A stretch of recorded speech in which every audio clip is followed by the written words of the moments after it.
All right, guys. So on this edition of Bidenomics, in a world where up is down and down is up, we have Miss Jen Psaki, really showing us her deep understanding of economics, right? Just like the time that she told us that it is absurd to think that companies would try to increase their prices, pass them on to consumers in response to a raise in the corporate tax rate. Okay, that, in my opinion, I think her saying that was kind of ignorant. Okay, now she's making a claim that, well, this inflation that we're seeing here is happening because of an increase in demand, and she's saying that an increase in demand is a good thing. Now, Miss Jen Psaki has been shredded on his argument from the right, and I want to talk about this because she's leaving out one important factor that is contributing to inflation that the Biden administration does not want to talk about. They don't want to talk about it. So let's listen to Ms. Jen Psaki and how the Biden administration and some economists are trying to downplay this inflation problem as simply a high-class problem that, doesn't really affect middle-class Americans like me and you. And that, it should be a good thing because demand is going up. Take a listen. Inflation is skyrocketing, as I don't need to tell you. The prices for home heating costs, cars, groceries, furniture, rent, gasoline are hitting Americans right in the wallet. The White House response has been generally to say, hey, inflation shows that we're coming out of the recession, so it's a good sign. President Biden's chief of staff, Ron Klain, enthusiastically retweeted an economist who had said in part most of the economic problems we're facing, inflation, supply chains, et cetera, are high-class problems. Now, I get the larger point that when we're talking about economics, we're coming out of a recession. But doesn't it seem tone-deaf to say that rising prices and empty grocery store shelves are high-class problems? Isn't that a bit dismissive?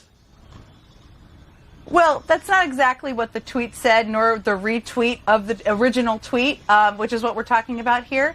It is true, though, Jake, and economists will tell you this, and I know you've interviewed some of them as well, that the fact is the unemployment rate is about half what it was a year ago. So a year ago, people were in their homes. 10% of people were unemployed. Gas prices were low because nobody was driving. People weren't buying goods because they didn't have jobs. Now more people have jobs. More people are buying goods. That's increasing the demand. That's a good thing. At the same time, we also know that the supply is low because we're coming out of the pandemic and because a bunch of manufacturing sectors across the world have shut down because ports haven't been functioning as they should be. These are all things we're working through. What people should know is that inflation is going to come down next year. Economists have said that. They're all projecting that. But we're working to attack these cost issues that are impacting the American people every single day. But there's different issues in different sectors, and many of the ones you mentioned. Well, Chief of Staff Ron Klain, back when he was a private citizen in 2018 on Twitter, he went after the Trump White House for efforts to dismiss rising prices. Klain asked if Vice President Pence would do what then Commerce Secretary Ross did and, quote, hold up a Campbell's soup can and argue that price increases for basic food items really don't hurt the middle class, unquote. There are a lot of people out there who might say, well, why did Ron Klain think that rising prices was a serious concern under Trump but not under Biden? I can tell you from sitting in a lot of meetings with Ron Klain day in and day out, he is obsessed with lowering costs for the American people, and that's driven from the president. And how we're approaching that is we're trying to increase competition in the agricultural sector. We're working to get ports up and running, which is an announcement we made earlier this week. We're working with labor unions, with industry leaders to make sure that there's more of a movement of goods. This is our focus every single day. There isn't the same issue in every single sector, but every meeting I'm in, he's pressing for the economic team and others to do more, and that's what the American people should know. All right, guys. So Jen Psaki, she's being deceptive there, right? Because, I understand what she's saying. And what she's saying is kind of true to a certain extent when she talks about how there is strong demand in the economy, right? She's saying it's good that we're seeing inflation because there is strong demand, okay? Which is true. It is strong demand because we poured a lot of money into this economy over the past, year or so with all these stimulus packages, okay? Which signals that consumers are buying. Okay, and that is a good thing. However, what she failed to leave out, what she failed to mention, and she's doing this on purpose, is that what's also contributing to inflation is that we don't have the labor market, the labor to help meet that demand, which is driving up prices and wages and contributing to shortages, right? She tries to frame this issue as a global issue, and it is, but she's not really focusing on how we have messed up when we essentially made it so people don't have to work and we incentivize them to sit at home, and now people literally do not want to work, right? They don't want to work anymore, okay? Which is contributing to the problem.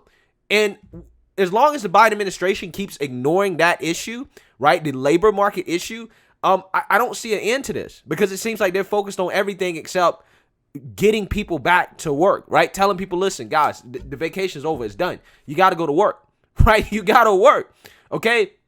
Because the wage increases that are happening because of this, right? Because companies are trying to hold on to workers, is being eaten up by inflation, okay?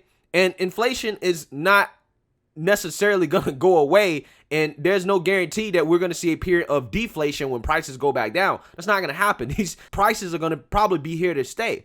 And if this keeps going in the direction it's going in, we may experience a period of stagflation, okay? That could possibly happen.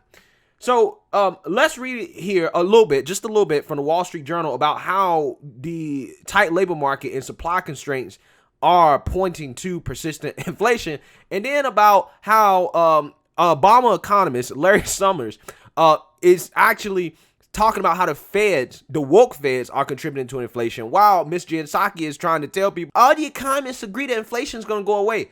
Not true. I always get skeptical of people that say all the economists agree. That is never a thing, guys. All the economists never agree on anything. So let's read here. Companies are holding on tightly to employees. At the same time, few other workers are available and prices are rising in wholesale markets facing supply constraints. Both factors contributing to higher inflation. Shortages of materials are driving up the cost of goods, while the tight labor market is pushing up wages. New applications for unemployment benefits, a proxy for layoffs, declined to a seasonally adjusted 293,000 last week, the Labor Department said. It marked the first time since the COVID-19 pandemic began in March 2020 that jobless claims fell below 300,000, though applications remained above 2019's average. A proxy for the number of people receiving unemployment benefits also fell to the lowest level since March 2020. A separate labor market report showed inflation pressures percolating through the production pipeline. The producer price index for final demand, a gauge of prices that suppliers are charging businesses and other customers, rose 8.6% in September from a year earlier. That was the largest 12-month advance since the series began in 2010. Quote, businesses are trying to hire and are holding on to workers, said Joel Noroff, chief economist at Noroff Economics LLC. Quote, wages are going up sharply and inflation is still faster than wage gains. The problem, he said, is that a supply chain constrained in part by scarce labor is colliding with an unusually strong spending. Quote, you can open up the Port of Los Angeles for 24 hours and you still don't have the truck drivers, Mr. Noroff said. Quote, as long as the supply chain remains broken, we're going to be in this situation. Ding, ding, ding, ding, ding. Okay, that's exactly what I was saying, right? Essentially, the problem that the Biden administration fails to admit is that they should not have expanded unemployment benefits. And if you had to go back and do it again, if you were going to put more stimulus in the economy to get it going, you should have motivated people to go back to work. That should have been the stimulus, right? Hey, here's a stimulus check if you get a job, okay? That should have been the stimulus, right? That should have been the stimulus if that's what you were going to do. But you should not have kept paying people not to go back to work, because it's got people hooked on that. Now we have a labor supply shortage that is contributing to this inflation crisis, right? But they don't want to admit that. They don't want to admit they went wrong on that policy. And on top of that, to make matters worse, what they're currently going wrong is the fact that, one, again, they're not really trying to motivate people to go back to work. But two, they keep trying to scare people out of the labor market, right? They keep fear-mongering about this virus, even though we have the vaccines. However, they keep fear-mongering about it, which is making it so people don't want to go back to work, okay? And it's also affecting some of, these restaurant industries and these hospitality industries where people, are scared to go to work, and then also scared to go out to eat, right? Which particularly is really affecting a lot of blue states right now. Okay, it's really hurting businesses, the fear mongering about the virus. So the Biden administration, they just keep making mistake after mistake after mistake, and I'm like, if I'm Biden, I'm going as far right as I can, right? That's what I would be doing. I'd be like, listen, we got to open everything up. We got to get people back to work. I don't care. We might need to lower some taxes. We need to get rid of these mandates. I don't care. We're going to pretend like everything is normal, okay? That's what I would be doing if I was him. That's what I'll be doing.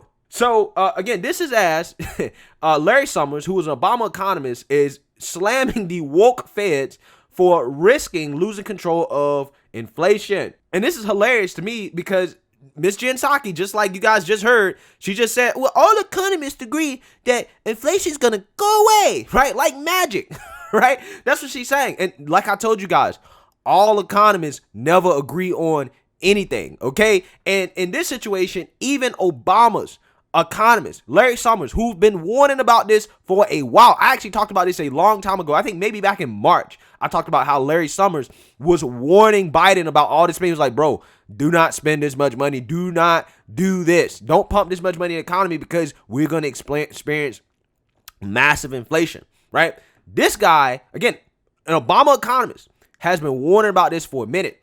And now he is slamming the woke feds for basically contributing to the crisis. So let's read here. Former Treasury Secretary Larry Summers on Wednesday excoriated Federal Reserve policymakers for paying too much attention to social issues rather than a pandemic-induced inflation surge that's triggered wild increases in many consumer prices. Quote, we have a generation of central bankers who are defining themselves by their wokeness, Summers said Wednesday while speaking to a virtual conference organized by the Institute of International Finance. Quote, they're defining themselves by how socially concerned they are. His comments were first reported by Bloomberg News.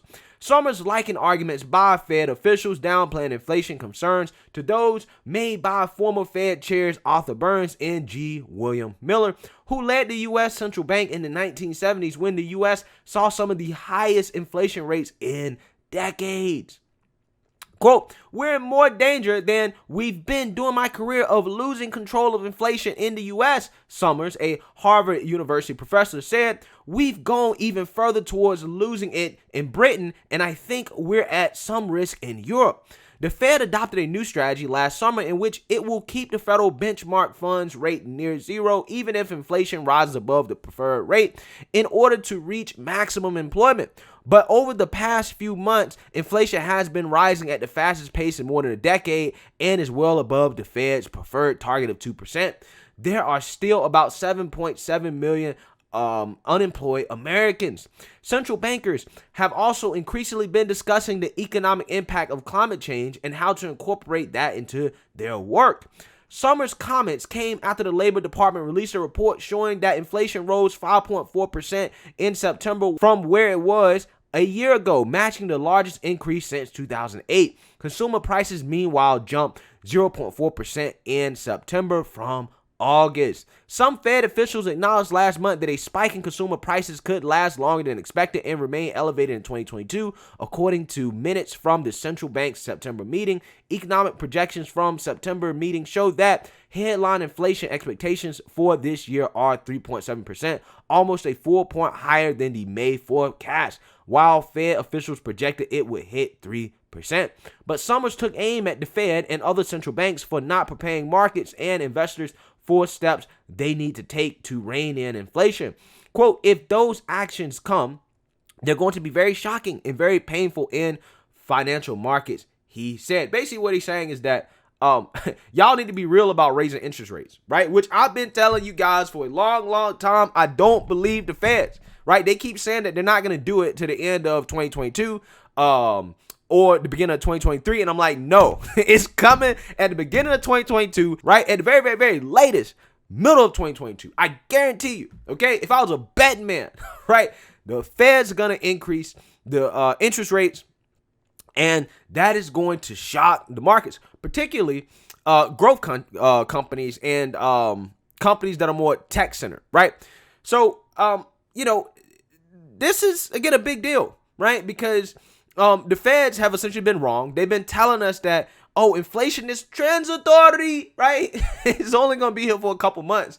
Now it's been 6-7 months. And again, like I've been telling you guys for months on this, months, I'm like, listen, if this thing is still persisting into the wintertime, into fall, that is a big, big deal, because inflation is a self-fulfilling prophecy, right? If people believe inflation is happening, it is really hard to rein that in. And the feds cannot continue this strategy of fast and easy money pumping into the economy and keep up inflation at this rate. They can't do it. Eventually, they're going to have to take some money out and cool things down while we try to get people back to work. That's probably what's going to happen, right? And what needs to happen. So let me know what you guys think. Make sure you like, comment, and subscribe. Most importantly, share a Black conservative perspective. Peace.